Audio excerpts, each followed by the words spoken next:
સુરતમાં અવારનવાર હત્યાના બનાવો બની રહ્યા છે, ત્યારે રાંદેર વિસ્તારમાં વહેલી સવારે 21 વર્ષીય મુન્ના નામના યુવકની હત્યા થઈ હોવાનું સામે આવ્યું છે। પોલીસે ઘટના સ્થળે પહોંચીને તપાસ હાથ ધરી હતી, જેમાં આ હત્યા મુન્નાના મિત્રએ જ કરી હોવાનું સામે આવ્યું છે। હાલ યુવકના મૃતદેહને પીએમ અર્થે મોકલવામાં આવ્યો છે, તેમજ હત્યાને અંજામ આપીને ફરાર થઈ ગયેલા આરોપીને પકડવા પોલીસ દ્વારા ચક્રો ગતિમાન કરવામાં આવ્યા છે। રાંદેર પોલીસ સ્ટેશનની હદમાં ચિસ્તિયા 4 રસ્તા છે, મકાઈ પુલ પાસે।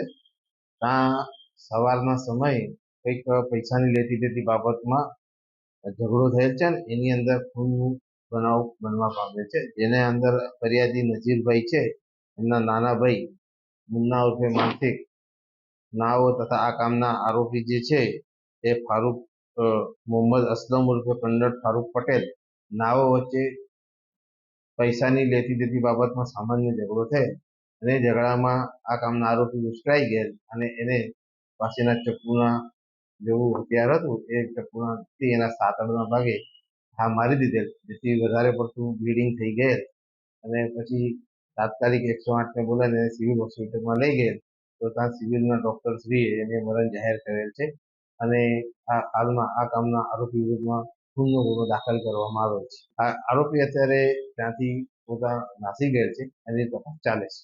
તપાસ આ બનાવ સવારના 5, 5:30 વાગ્યાનો છે અને પોલીસને જાણ થતાં પોલીસ તાત્કાલિક ઘટના સ્થળે પહોંચી ગઈ અને આગળની તપાસ ચાલુ છે। મરણ જનાર અત્યારે એની તપાસ ચાલુ છે, એટલે અગાઉ બી કંઈક ગુનામાં પકડાય છે કે એની ખ્યાલ નથી।